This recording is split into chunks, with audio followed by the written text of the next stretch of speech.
안녕하세요. 구루자입니다. 네, 이어서 1과목 11번부터 20번까지 나머지 문항들 같이 공부해 보도록 하겠습니다. 11번, 레빈슨의 성인 발달 이론에 관한 설명으로 틀린 것은, 레빈슨의 성인 발달 이론은 레빈 순환을 기억하시면 됩니다. 레빈 순환, 레빈슨 순환, 인생 주기 모형이라고도 해요. 인생을 이제 순환하는 계절에 비유를 한 것입니다. 그래서 인생 순환 모형이라고도 하고, 레빈슨 이론에서 중요한 개념이라고 하면 인생 구조, 라이프 스트럭처의 개념을 중요시했습니다. 그래서 인생 구조 잘 기억을 해두시고, 이제 사계절에 비유를 해서 안정과 변화의 연속적인, 계속적인 과정이라고 했습니다. 그래서 전환기와 안정기가 교차한다 라고 했어요. 그래서 인생 구조를 살펴보면, 인생 구조가 핵심 개념이라고 했죠. 네. 전성인기, 네. 성인 이전 시기를 말합니다. 그리고 성인 초기는 45세까지, 그리고 성인 중기, 성인 후기, 이렇게 인생 구조를 구분을 하였고, 각 시기별로 몇 개의 계열로 이루어졌다고 했어요. 계열이라는 것은 시퀀스인데, 이 각 계열은 안정과 변화의 원리에 의해서 전환기와 안정기가 교차된다. 전환기, 안정기, 이렇게 반복된다는 거죠. 네. 그래서 레빈슨 인생 주기, 각 발달 단계를 간단하게 살펴보면, 이렇게 쭉 보시면 이제 성인 전의 단계가 있고, 성인으로 변화하는 단계죠. 이렇게 변화 단계라고 되어 있는 단계를 전환기라고 이해하시면 되고, 그 다음에 이렇게 성인 세계 단계, 생활 양식을 형성하는 단계, 이 단계가 이제 인생 구조를 형성하는 단계다, 이렇게 이해하시면 되고, 안정기로 이해를 하시면 되겠습니다. 그래서 전환기, 안정기, 이렇게. 그래서 인생 구조는 무엇이냐? 특정 시기에 개인의 생활을 구성하는 틀이라고 보시면 돼요. 그래서 초기 성인기의 틀을 형성하는, 인생 구조를 형성하는 과정이 되겠고, 간단하게 살펴보면 이제 성인이 되기 직전에는 자아 정체성 형성하는 단계, 네, 전환기에 해당하는 단계고, 초기 성인기를 보면 생활 양식, 인생 구조를 형성해 나간다는 것이에요. 그래서 결혼, 멘토 관계 등의 인생 구조, 그리고 꿈을 추구하는 단계입니다. 그리고 30세 변화 단계가 되면 또 전환기에 접어드는 거예요. 그래서 초기 생활 양식을 재평가, 수정하고 다음에 인생 구조 계획하는 단계. 초기 성인 단계가 완성되는 단계, 직장, 가족, 친구, 지역사회에 투자하고 꿈을 성취하려는 노력이 이루어지는 단계. 중년 변화는 또 전환기가 이루어지고, 또 다시 생활 양식 형성이 되죠. 이거는 뭐예요? 또 다시 안정기가 되는 거죠. 인생 구조를 형성하는. 네.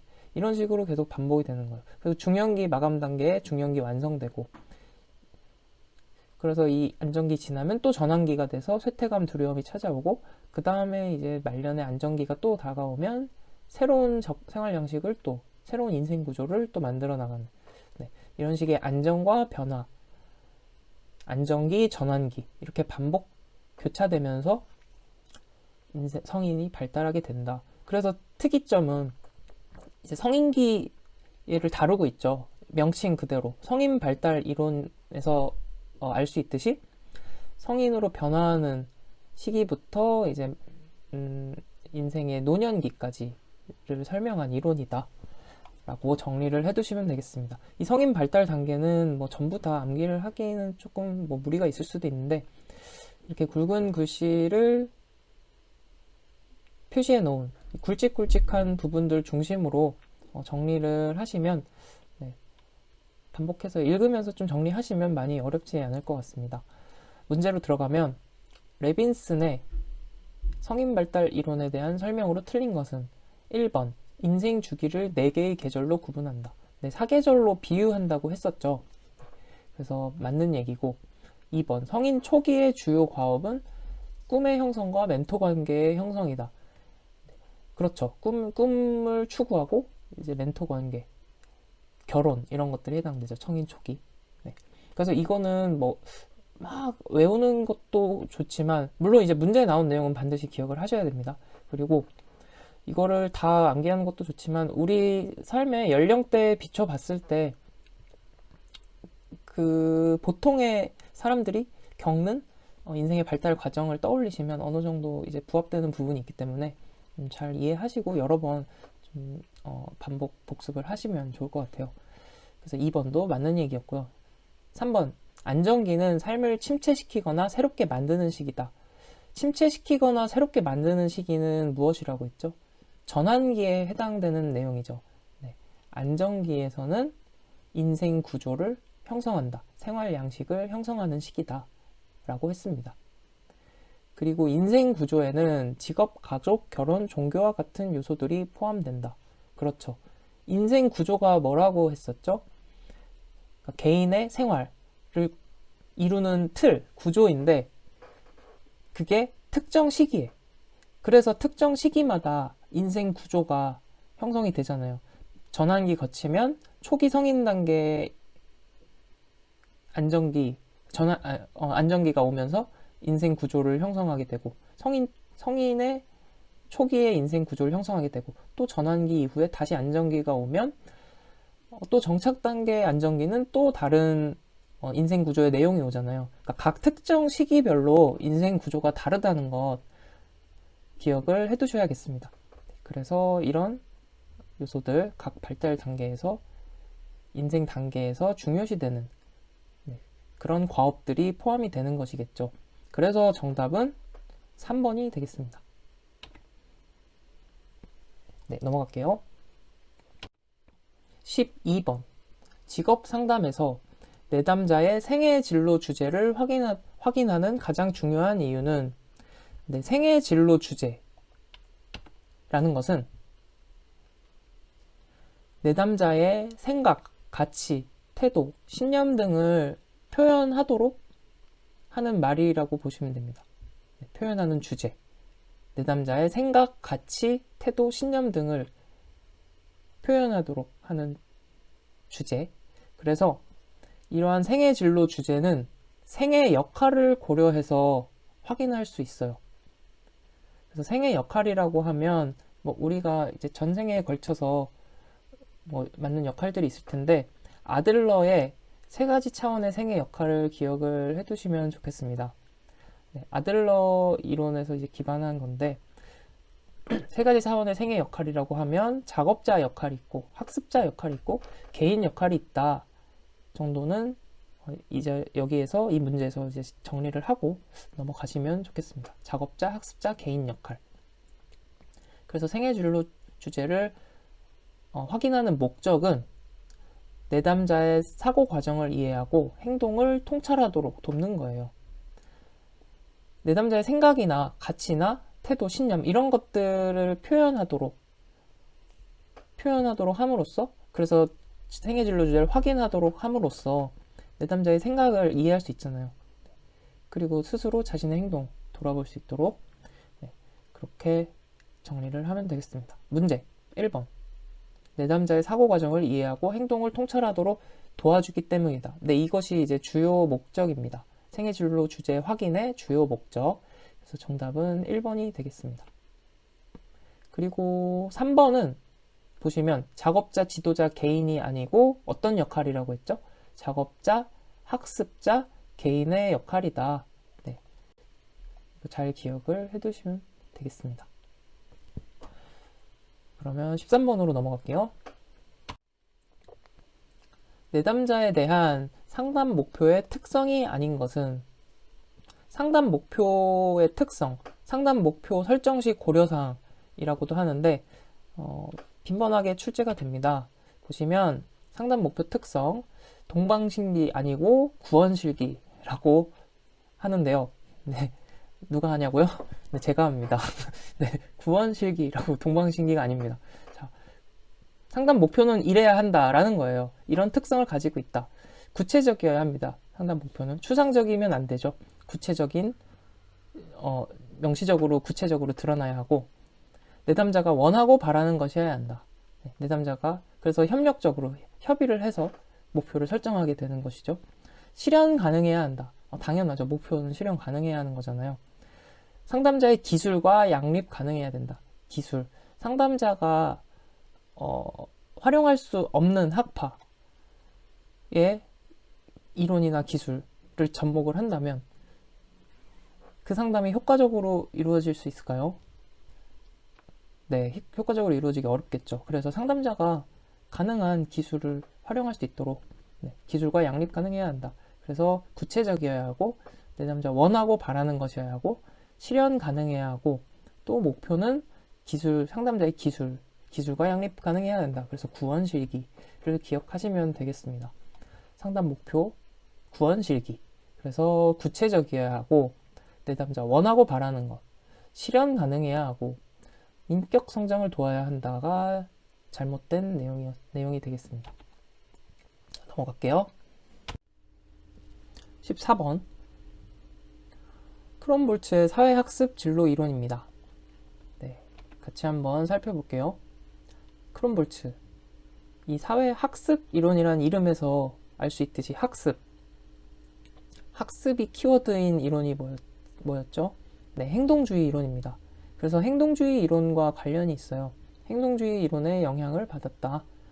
네, 강화 이론, 고전적 행동주의 이론. 이게 행동주의 이론이죠. 거기에 플러스 인지적 정보 처리 이론의 영향을 받았다라고 했어요. 우리가 성격이나 행동을 형성하는 과정을 떠올려 보시면 이제 이해할 수 있습니다. 직업 선택 행동이라는 것도 이렇게 연결을 시킨 거예요. 고전적 행동주의 이론이라는 것은 어떤 연합을 통해서 우리의 행동이 형성되는 것을 설명하죠. 우리 행동이 나타나는 것을. 그래서 이제 연합을 통해서 어떤 행동이 형성이 되고 강화를 통해서 특정 행동이 강화가 되잖아요.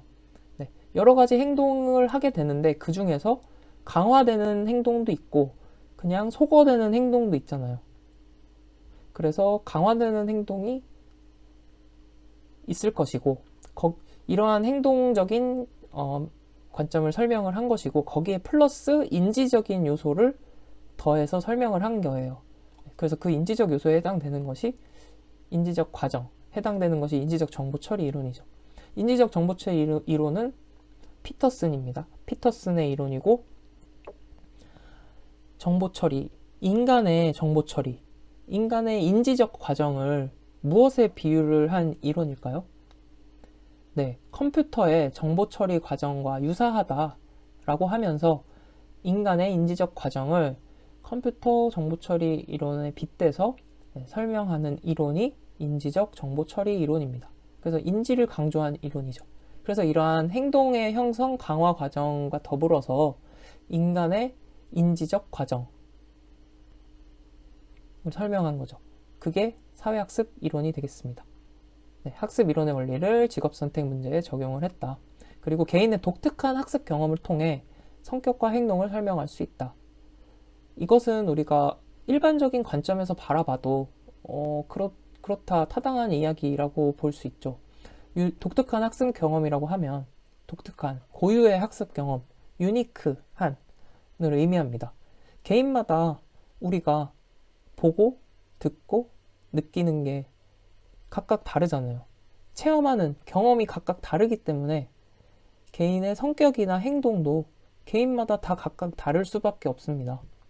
그런 관점에서 이제 이해할 수 있겠죠. 그런데 그것을 이제 학습 경험을 강조해서 이야기를 한 것입니다. 그 다음 개인의 특수한 행위들을 강조했는데요. 진로 결정과 관련해서 개인의 특수한 행위들, 예를 들면 학과를 전환하는 문제들, 이런 것들에 대해 초점을 두고 이제 설명을 하는 이론입니다.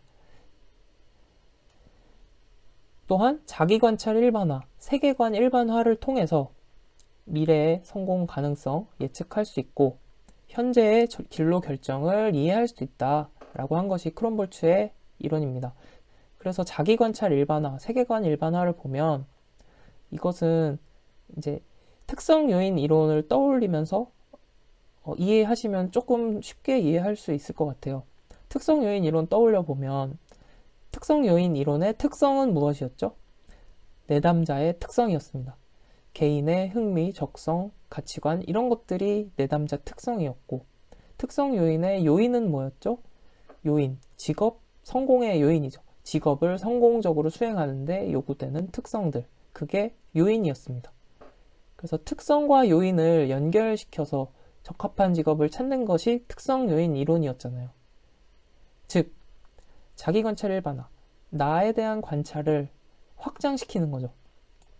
나에 대한 관찰, 무엇이죠? 나의 흥미, 적성, 태도, 가치관 이런 것들을 관찰하고 그것에 대해서 확장시키는 것, 일반화. 그게 자기 관찰 일반화. 세계관 일반화는 세계관, 나의 주변 환경에 대한 것이죠. 나의 주변 환경에 대해서, 환경에 대한 이해, 관찰. 환경에 대한 관찰을 확장시키는 것이 세계관 일반화입니다. 그러면 자기 관찰 일반화, 나에 대한 이해 및 확장. 세계관 일반화, 환경에 대한 이해 및 확장. 나, 환경, 이해 및 확장을 통해서 성공을 예측하고 현재 진로 결정을 이해한다. 이렇게 이해를 하시면 되겠습니다. 그래서 크롬볼츠의 이론은 통제라는 키워드를 저는 강조를 하고 싶어요. 이제 통제할 수 없는 환경 요인에 대해서 강조를 하잖아요. 그래서 진로 결정에 영향을 미치는 요인, 이게 출제가 빈번하게 되는 내용인데 크롬볼츠가 이야기한 진로 결정에 영향을 미치는 요인을 살펴보면 환경적 요인과 심리적 요인이 있습니다. 환경적 요인으로는 유전적 요인과 특별한 능력, 환경 조건과 사건, 개인의 통제를 벗어나는 환경과 사건을 말합니다. 그래서 이 환경적 요인이라는 것은 통제할 수 없다. 우리가 환경은 통제할 수 없다라고 보는 것이죠. 실제로도 그렇잖아요. 통제할 수 없는 사건들, 유전이나 특별한 능력 이런 건 우리가 어떻게 바꿀 수가 없습니다. 네. 이 통제할 수 없는 환경적 요인과 함께 심리적 요인이 있다. 심리적 요인도 진로 결정에 영향을 미칠 수 있는데 학습 경험과 과제 접근 기술이 있다. 이러한 학습 경험과 과제 접근 기술은 우리가 변화시킬 수 있다는 거죠. 학습을 통해서, 연습을 통해서. 그렇다면 이 심리적 요인에 대해서 이제 살펴볼게요. 학습 경험은 도구적 학습 경험과 연합적 학습 경험이 있습니다. 그래서 이렇게 발달시킬 수가 있다는 거예요. 연합적 학습 경험은 어떤 이론과 관련이 되는 걸까요? 네, 고전적 행동주의 이론과 관련이 되는 내용입니다. 고전적 행동주의 이론에서 설명하는 학습이 연합이잖아요. 그리고 도구적 학습이라는 것은 강화 이론과 연결이 되는 내용이죠. 간단히 정리를 해보면 이제 연합에 대해서 고전적 행동주의, 연합에 대해서 정리를 해보면 파블로프의 개 떠올리시면 되죠. 파블로프가 실험을 했어요. 개를 가지고. 개에게 먹이를 주는 거죠. 그래서 먹이가 이렇게 있으면 개가 먹이를 보면 자동적으로 침을 흘려요. 그쵸? 침을 막 질질 흘려요. 이게 반응이죠. 침을 흘리는 반응. 그럼 먹이가 무엇이 되겠어요? 자극이 되겠죠. 먹이라는 자극을 보고 개가 침을 흘립니다.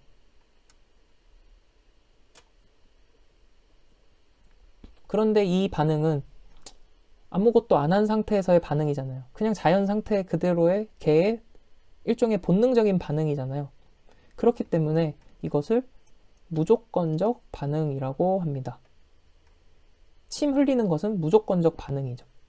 그렇다면 먹이라는 것은 뭐예요? 무조건적 자극이 되겠죠. 그래서 먹이를 보면 개가 침을 흘리는구나 라는 것을 파블로프가 보고 이걸 보고 이제 실험을 한 거예요. 개에게 먹이를 보여줄 때 종소리를 추가한 거죠. 종소리, 딸랑딸랑. 종소리라는 자극을 이제 같이 추가를 한 거예요. 그러면은 먹이와 종소리를 같이 들려주면서 하면은 개가 또 마찬가지로 침을 흘려요. 그렇게 계속 반복을 하는 거죠. 그러다가 어느 순간 먹이를 치웠어요. 먹이를 치우고 종소리만 들려주는 거죠. 그랬더니 어땠어요? 개가 종소리만 들려줘도 침을 흘렸죠. 그래서 이게 종소리가 조건 자극이 되는 겁니다. 왜냐하면 종소리를 들었을 때 개가 침을 흘리게 되잖아요. 그럼 이게 이제 조건 반응이 되는 거죠.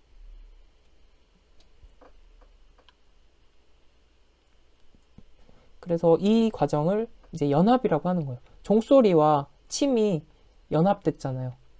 종소리를 들으면 이제 먹이가 연상되는 거죠. 그래서 연상. 이것을 연합적 학습, 연상적 학습이라고 합니다.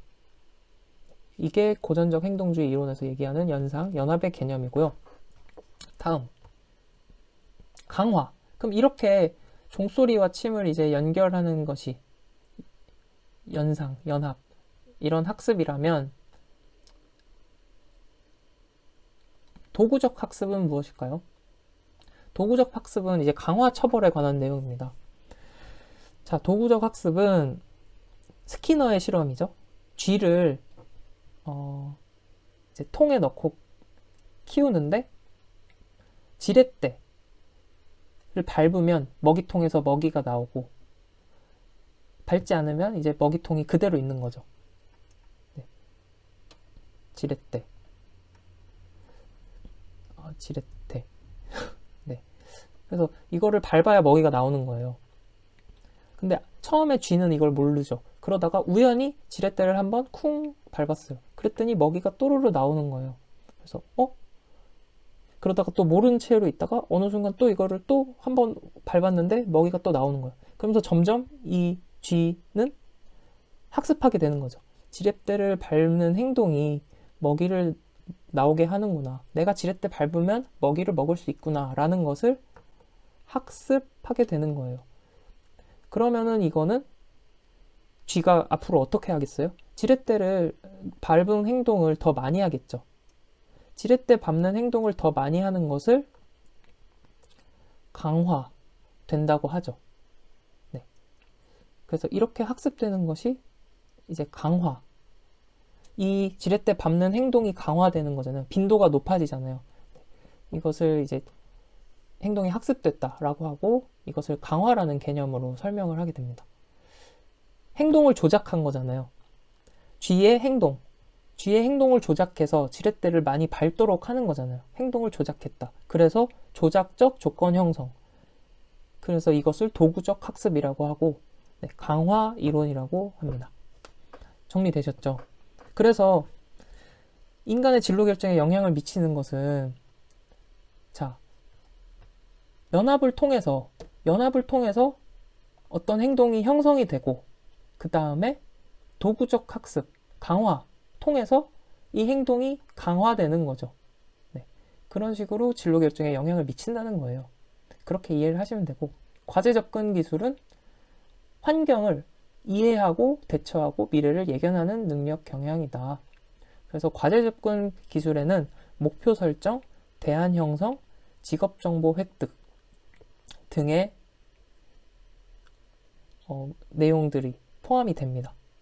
네, 그래서 목표를 설정하는 방법, 대안을 만드는 것, 직업 정보 획득하는 방법들이 이제 과제 접근 기술에 포함이 되고 이런 것은 우리가 이제 그래도 변화할 수 있다. 훈련을 통해서 그렇게 이해를 하시면 되겠습니다. 이렇게 크롬볼츠 사회학습 이론 정리를 하면 되겠습니다. 네, 조금 천천히 길게 설명을 했는데 많은 이야기를 했어요. 인지적 정보 처리 이론에 관한 얘기도 했고 행동주의 이론 조작적 조건 형성, 고전적 조건 형성에 대해서도 우리가 간단하게 복습을 했고요. 네, 이 내용을 그냥 넘어가지 마시고 차근차근 다시 잘 정리를 해두시기를 네, 바라겠습니다. 그럼 문제로 들어가서 크롬볼츠 사회학습 진로 이론 1번 진로 의사결정 과정에서 자기 효능감과 결과 기대를 중시한다. 아, 이게 틀린 내용이네요. 네.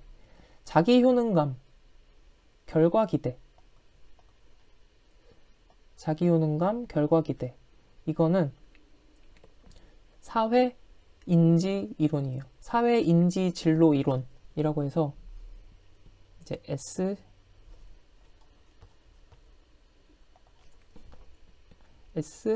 SCCT라고도 하는데 사회 인지 진로 이론이라고 합니다. 그래서 1번이 이제 틀린 내용이에요. 그 사회 인지 진로 이론의 키워드가 자기 효능감, 결과 기대, 목표.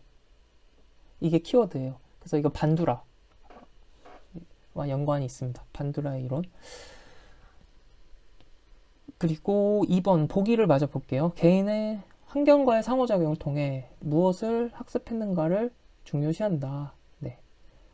그리고 환경과의 상호작용을 통해 무엇을 학습했는가를 중요시한다. 그리고 학습 경험을 통해 세계를 바라보는 관점이나 신념을 형성한다고 본다. 네, 학습 이론이 이제 학습을 통해 배우는 거잖아요. 우연한 사건을 다루는 데 도움이 되는 기술은 호기심, 낙관성, 위험 감수이다.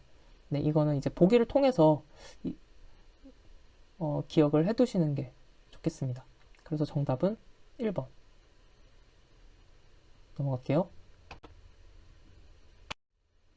15번.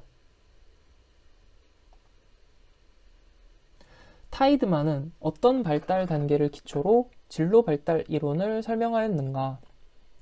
타이드만은 이제 이게 정답은 에릭슨 심리사회 발달 단계예요. 네, 그래서 먼저 에릭슨 심리사회 발달 단계를 같이 좀 공부를 하고 그 다음에 타이드만 단계를 같이 살펴보도록 하는 것이 좋을 것 같아요. 먼저 에릭슨 심리사회 발달 단계에 대해서 살펴보자면 에릭슨은 정신분석학자예요. 정신역동적. 그래서 프로이드랑 같이 살펴볼 수 있는데 이제 에릭슨 심리사회적 발달 단계라고 했죠. 근데 프로이드는 심리성적 발달 단계죠. 그래서 성적인 것에 연결해서 발달을 설명을 했습니다. 그래서 구강기 태어났을 때는 구강에 집착하는 단계죠. 입에. 그리고 그 다음에 항문에 집착하는 단계. 그 다음에 성기에 집착하는 단계. 이렇게 성적 취향, 집착하는 것이 달라지면서 발달이 이루어진다라고 보는 관점. 프로이드죠. 그래서 생물학적 욕구를 따른다라고 했어요. 생물학적 욕구에 초점을 뒀는데 에릭슨은 이것보다 사회적인 부분, 사회문화적인 부분에 더 강조를 했어요. 그래서 사회문화적 맥락 간의 상호작용을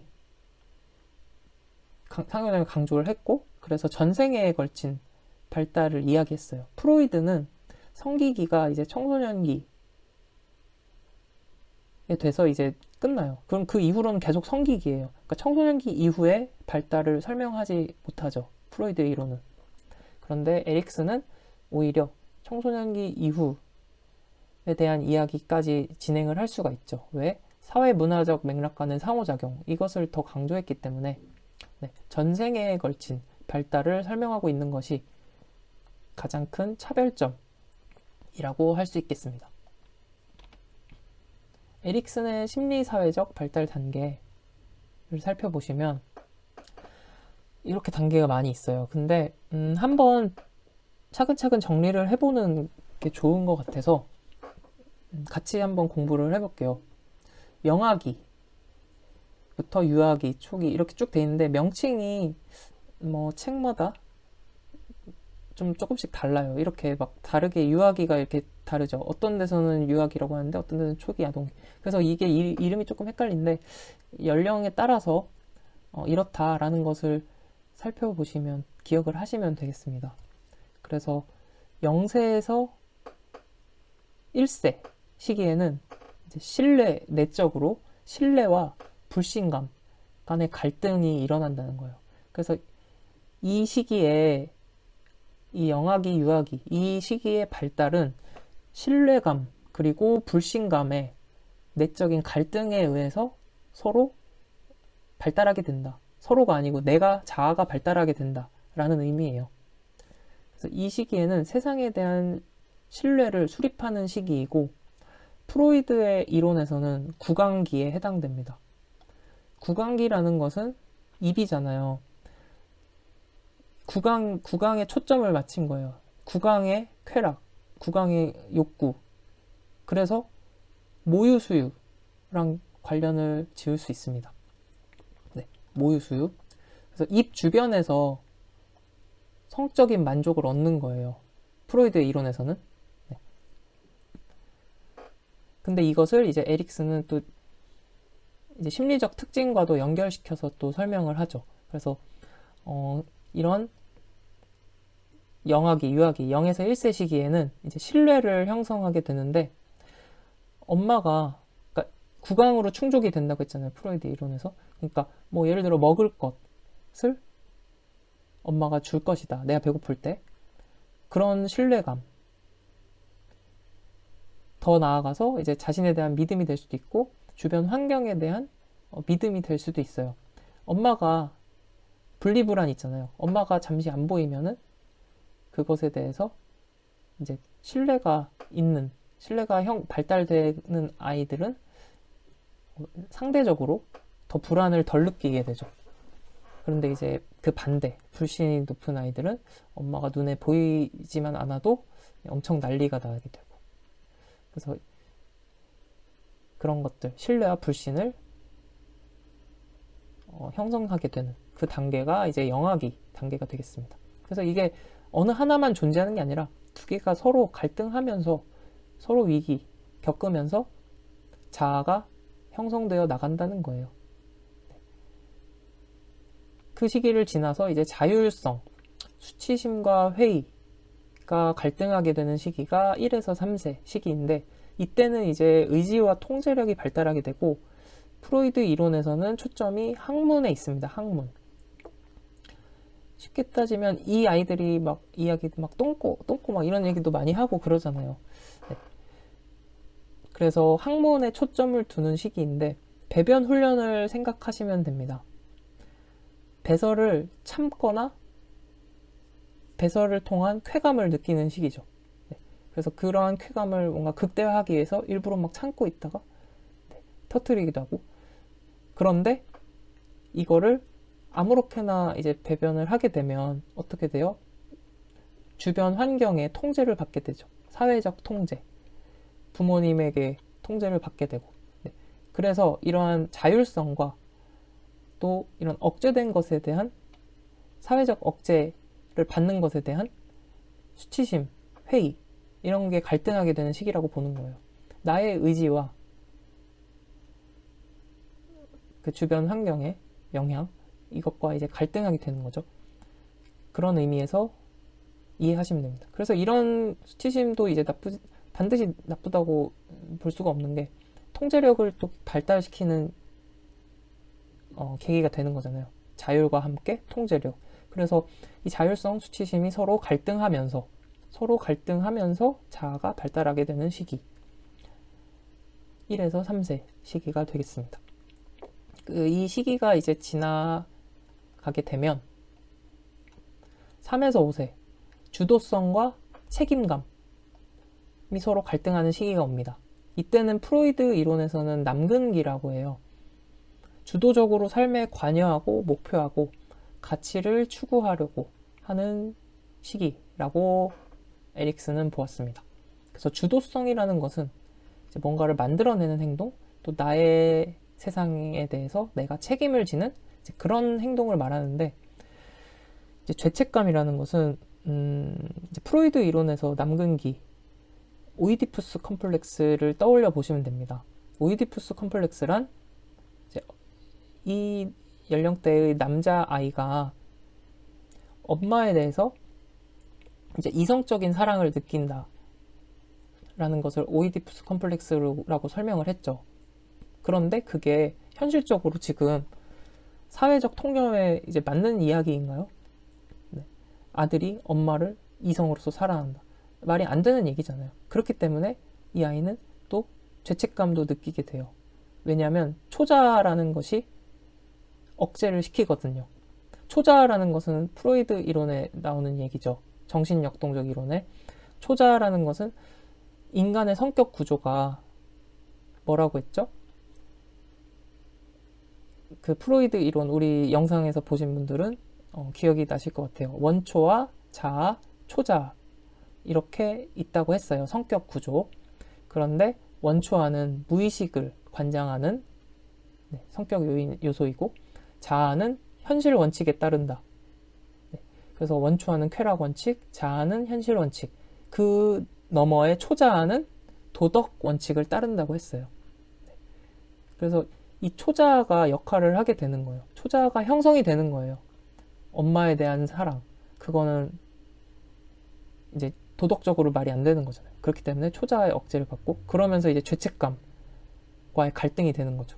그래서 주도성, 죄책감 이렇게 이해를 하시면 되고 그 뒤에 이제 근면성과 열등감이 됩니다. 5에서 12세. 잠복기라고 나오는데 잠복기는 상대적으로 내적으로 이런 갈등이 적은 시기라고 보시면 돼요. 잠복이니까. 그래서 이 시기에는 우리가 학습을 많이 하게 되는 시기죠. 5에서 12세. 사회화 과정이 이루어지는 시기다. 학교, 가정 이런 데서 놀이를 통해서 학습을 이제 하게 되는 시기고 이것이 이제 성공적으로 수행이 됐을 때, 성공적으로 완성이 됐을 때 근면성이 되는 것이고 그렇지 못할 때, 실패했을 때 열등감이 발달하게 된다. 인지적, 사회적 기술 학습되는 시기. 그래서 5에서 12세였고요. 잠복기. 그 다음에 자아정체감과 역할혼미 청소년기가 되겠죠. 네. 이때는 다양한 실험을 통해서 자신의 위치를 파악하는 시기입니다. 프로이드 이론에서는 성기기라고 설명이 돼요. 그래서 이 시기는 이제 신체적으로도 성숙을 하잖아요. 제2차 성징이 오고. 근데 신체적 성숙뿐만 아니라 이제 사회적, 문화적으로도 갈등이 일어나는 거예요. 가치관 혼란 이런 얘기 오잖아요. 주변인 이런 개념들이 나오는 게 청소년 시기잖아요. 어린이도 성인도 아니고 애매모호한 시기. 그래서 혼란을 겪는 시기. 그러니까 청소년기. 내가 누구지? 이런 역할 혼돈의 과정과 함께 이제 자아정체감을 형성해 나가는 거죠. 그래서 자신의 위치를 파악하게 된다. 그게 청소년기. 그 다음에 이제 성인 초기부터는 어떻게 보면 에릭슨의 차별화된 내용들이라고 볼 수 있습니다.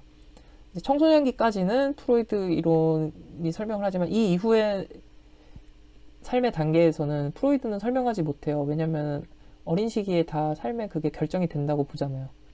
네, 성적 취향이 다 이제 결정이 되어 버린 시기니까 다 고정되어 있는 거예요. 변화에 대해서 설명을 할 수가 없어요. 근데 에릭슨은 이 이후의 단계에 계속 설명을 하고 있죠. 심리사회적 발달이 이루어진다고 하면서. 그래서 성인 초기를 보면 친밀감, 고립감. 성인 초기의 발달 과제가 이제 대인관계 형성이잖아요. 네.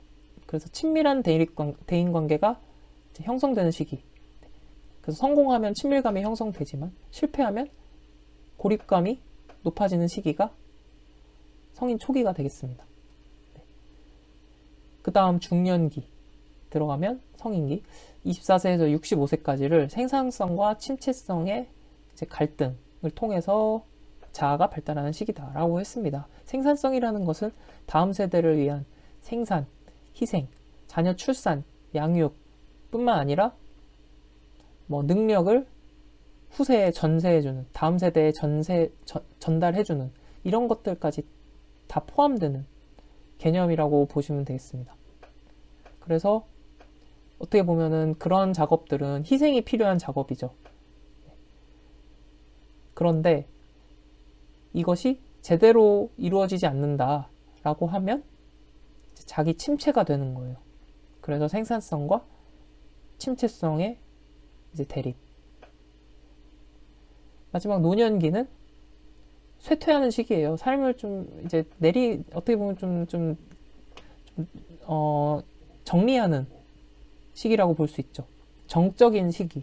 그래서 이 시기에 인간은 자기의 삶을 돌아봅니다. 자기의 삶을 돌아보면서 내 삶에 대해서 뭐 후회도 있을 거고 이렇게 평가를 하게 되잖아요. 그런데 이런 후회가 있다 하더라도 내 삶에 대해서 그 과거의 삶에 대해서 스스로 이제 수용을 하는 거죠. 수용을 하고 인정을 하는 거예요. 내가 이런 부분에선 좀 한계가 있어 부족했다. 그리고 그 안에서 또 의미를 찾는 거죠.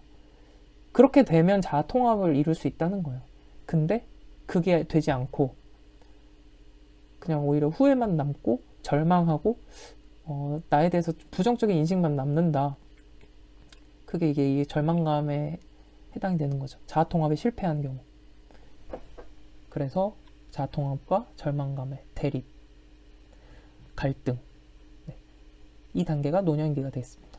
그래서 천천히 정리를 해봤는데 한번 이렇게 정리를 하는 게 필요하긴 합니다. 심리사회적 발달 단계도 또 이 시험뿐만 아니라 많이 또 언급이 되는 내용이기도 하고요. 그래서 차근차근 복습하면서 정리를 하셨으면 좋겠습니다.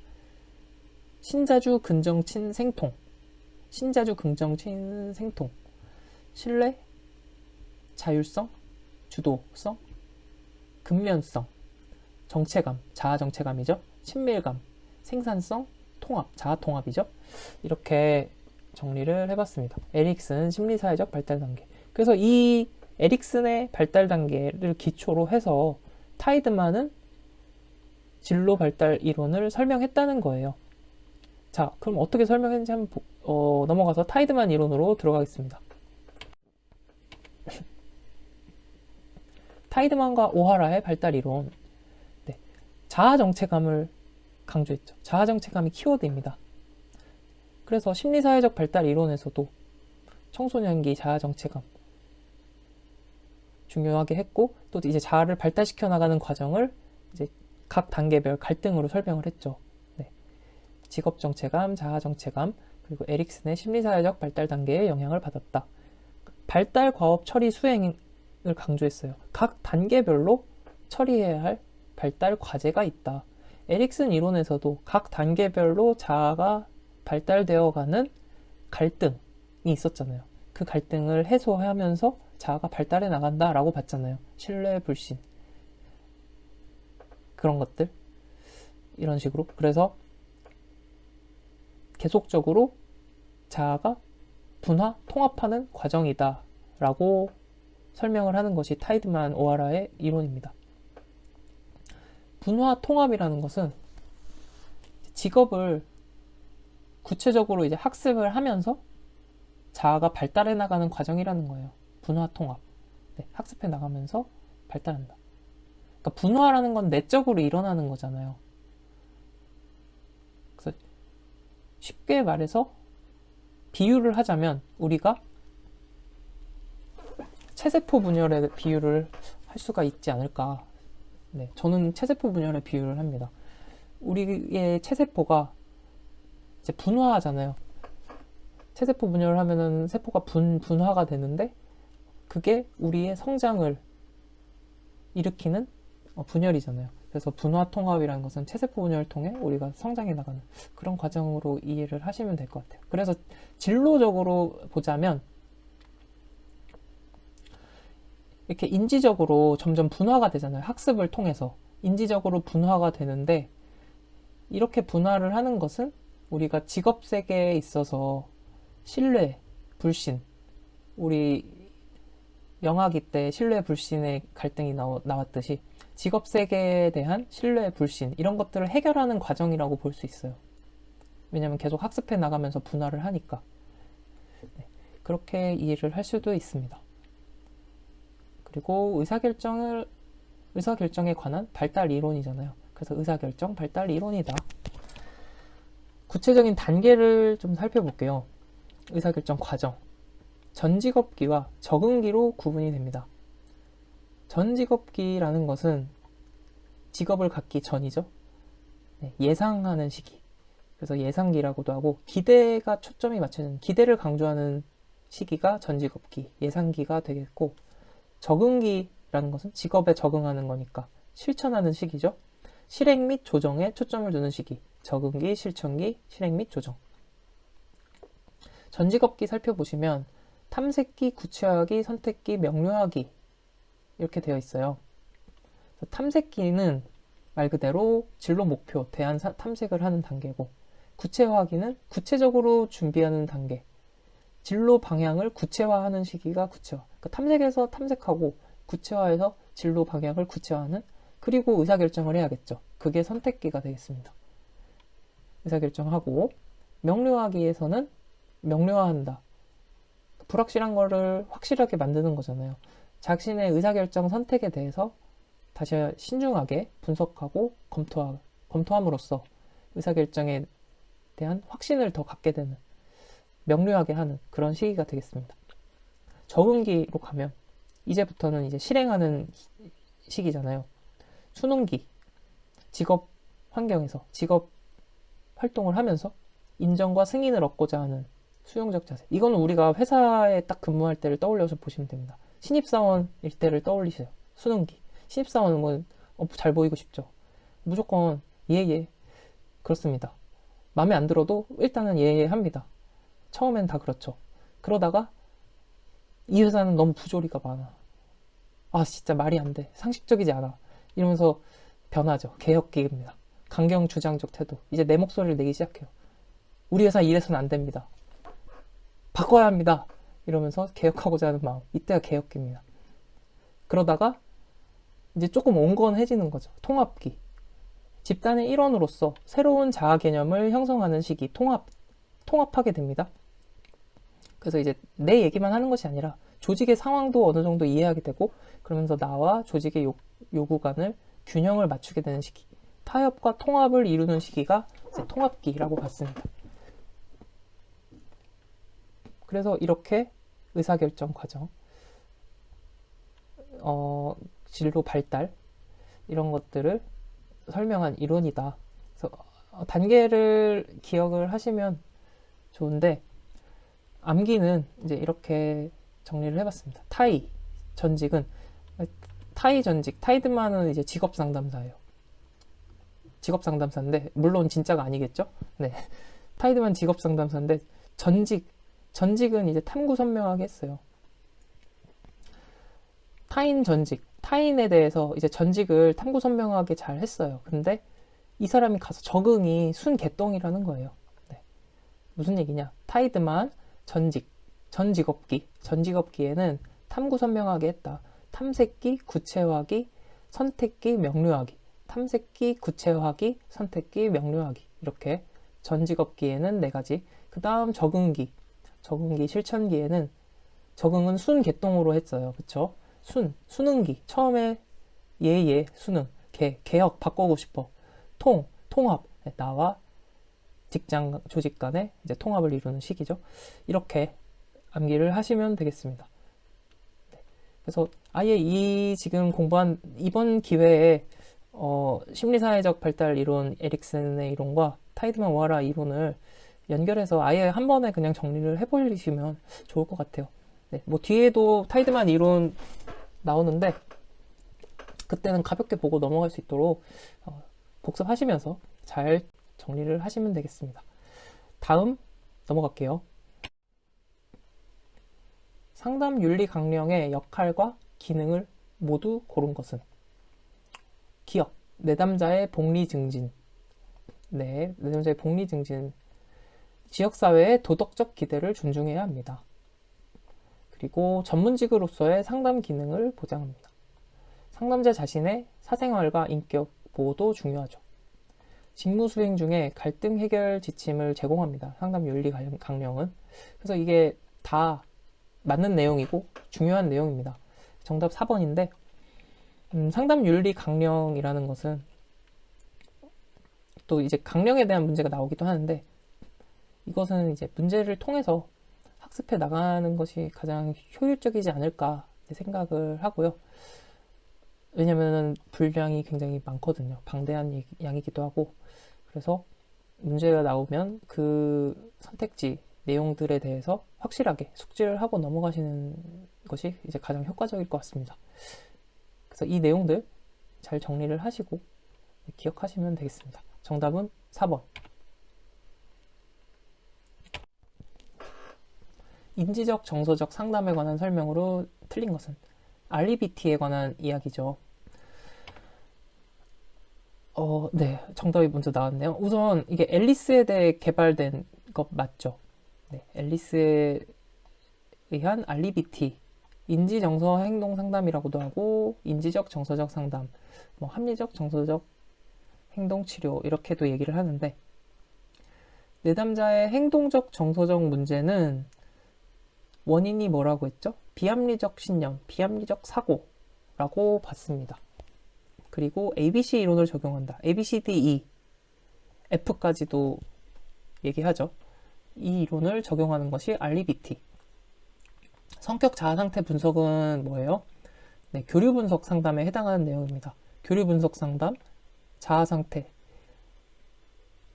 구조 분석에 해당되는 내용이죠. 교류 분석 중에서도 구조 분석, 그래서 PAC, 부모자, 성인자, 어린이자 이렇게 해서 분석하는 내용이고 REBT에 대해서 간단히 한번 정리를 하고 넘어갈게요.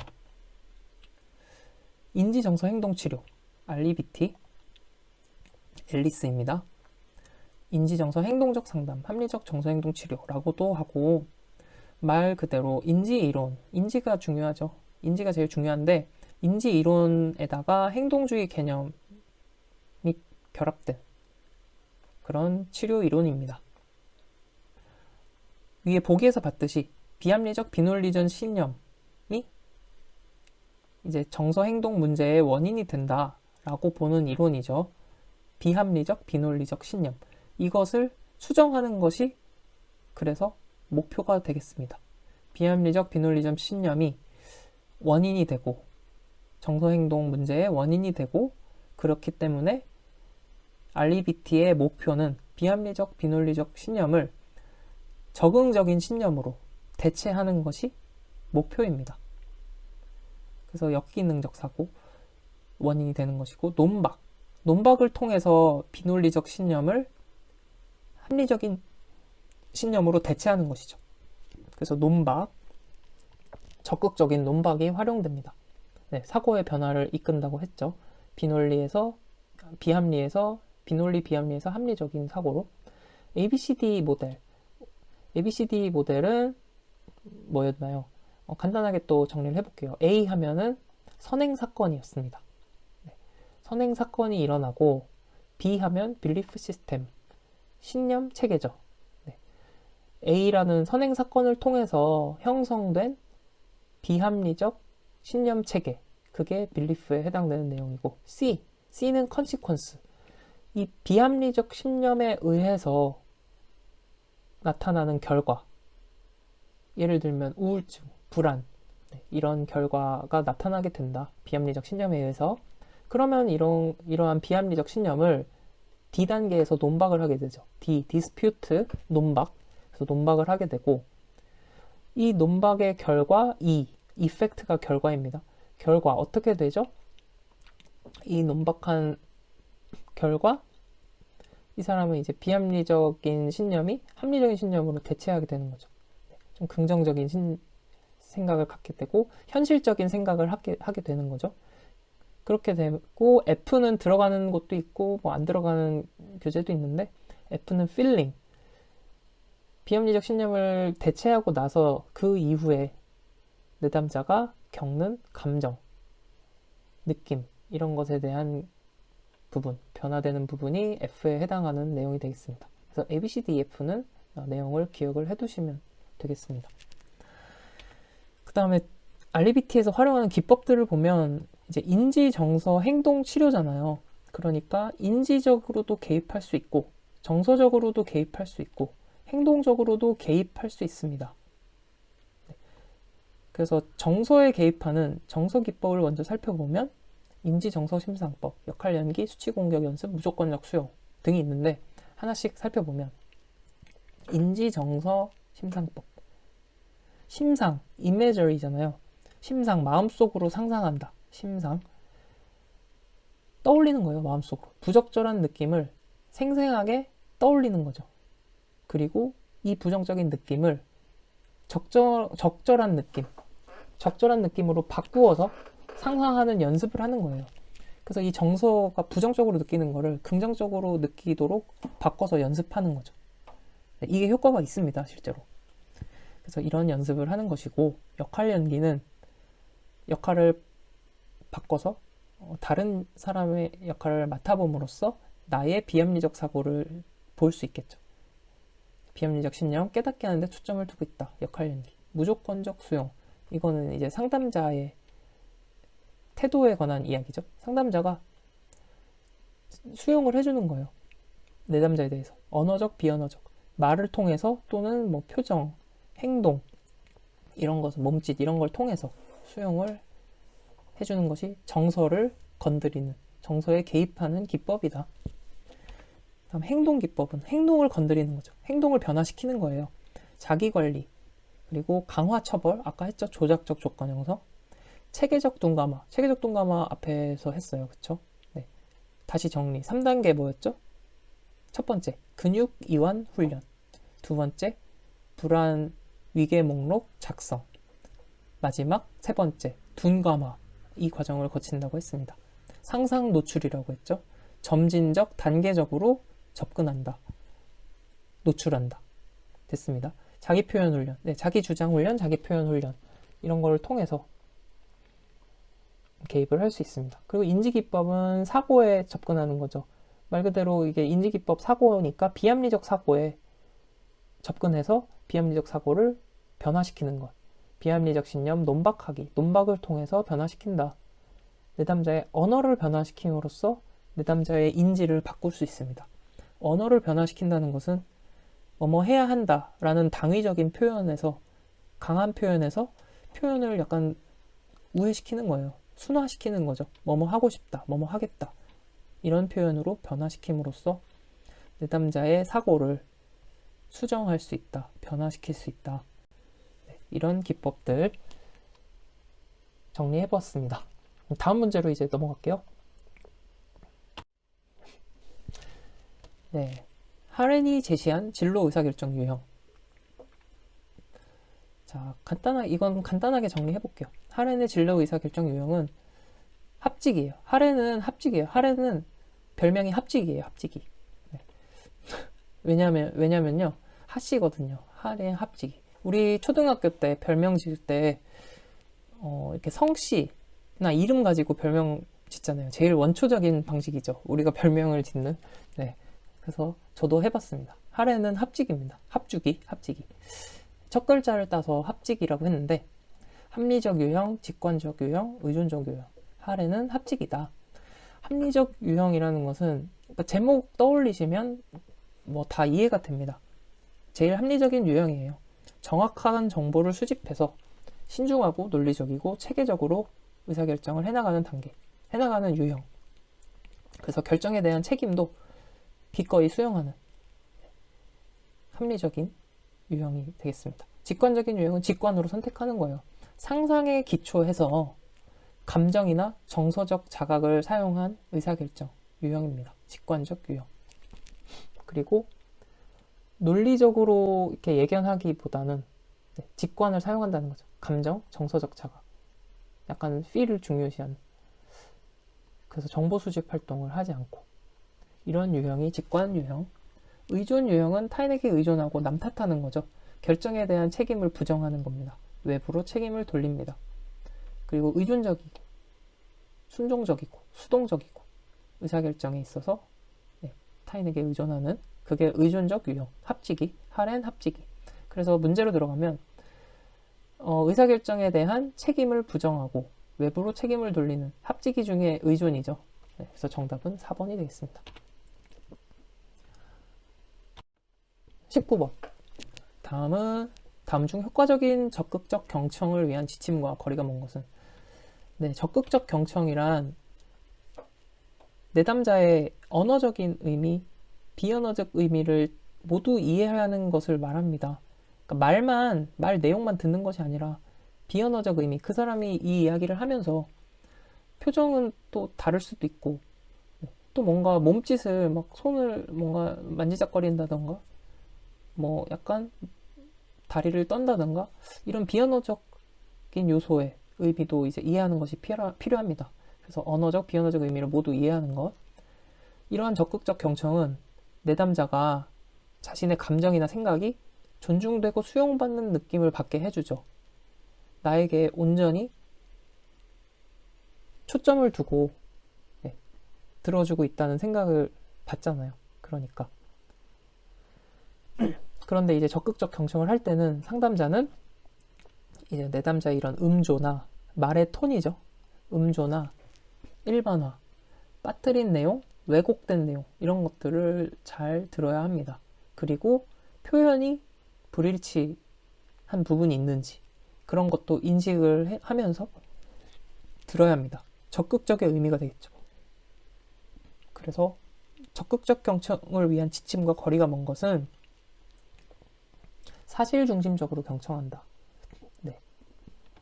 상담에 있어서 사실을 논박하는 것, 사실을 따지는 것이 그렇게 중요한 부분은 아니겠죠. 상담이라는 장면에서는. 상담이라는 것은 내담자의 입장에서 바라보고 이해하고 내담자의 관점에서 해결 방법을 찾고 이런 관점에서 보면 사실 중심적으로 경청하는 게 가장 거리가 멀다고 할 수 있습니다. 다음 20번으로 넘어갈게요. 네, 20번입니다. 진로시간 전망 검사지를 사용하는 주요 목적. 진로시간 전망 검사. 네.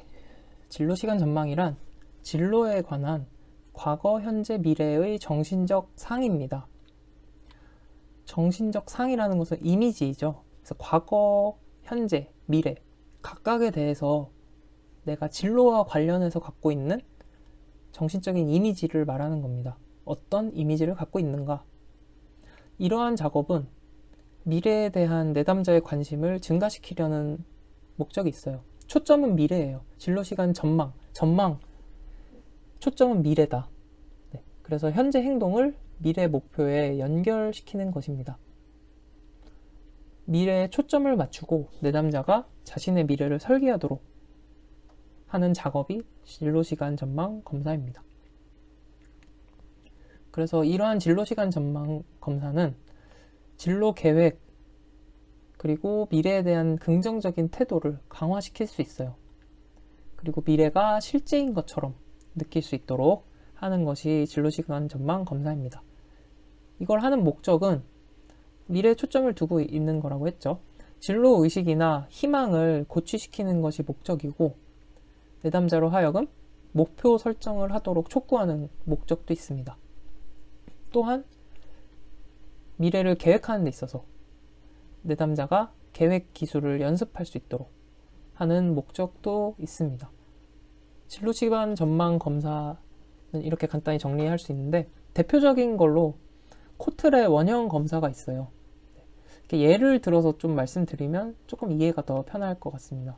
코틀의 원형 검사는 실제로 내담자에게 원을 그려보도록 함으로써 내담자의 진로시간 전망을 이해할 수 있는 그런 검사인데요. 이런 식으로 그려요. 예를 들어 원으로 그려보도록 하는 거예요. 내담자에게.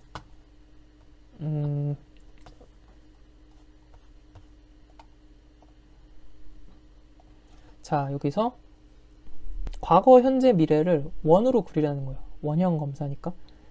그래서 이렇게 과거, 뭐 현재, 미래, 뭐 이런 식으로 이제 그리게 되는 거예요. 그릴 때 이렇게 얘기를 하는 거예요. 그 원 간의 뭐 거리나 원의 크기 이런 것들에 대해서 미리 이야기를 해주고 내담자는 이렇게 그리게 됩니다. 과거, 현재, 미래. 그래서 이 원의 크기라는 것은 쉽게 얘기하면 내담자가 생각하는 그 시점, 그 차원에 대한 비중이라고 보시면 됩니다. 예를 들어 과거를 이렇게 크게 그렸다. 이게 과거다. 라고 하면 내가 느끼는 진로시간 전망에서 과거의 크기가 이만큼 크다는 거죠. 현재 미래에 비해서. 그리고 이렇게 중첩이 되어 있다는 거는 뭔가 이렇게 연결이 되어 있다는 의미고 이렇게 떨어져서 그릴 수도 있고, 이러면은 이제 그 각 차원, 각 시간 차원 간의 거리가 멀다, 단절돼 있다, 분리돼 있다, 이렇게 볼 수 있는 거고요. 그래서 이런 식으로 내담자의 시간 전망, 진로 시간 전망을 확인하는 것이 진로 시간 전망 검사인데요. 뭐 코트레, 아니, 진로 시간 말이 꼬였네요. 진로 시간 전망 검사 중에 코트레 원형 검사라고 하는데요. 이게 가장 이제 대표적으로 언급되는 검사라서 문제에도 출제가 되는 검사여서 언급을 했습니다. 코트레 원형 검사에 관한 내용은 2020년도 3차 1과목 직업상담학 문제의 17번 문제를 참고하시면 되겠습니다. 제가 여기 위에다가 네, 링크를 걸어 놓을게요. 여기 위에다가. 그래서 그 영상의 17번 문항을 참고하시면은 이제 코트레 원형 검사까지 정리를 하실 수가 있겠습니다.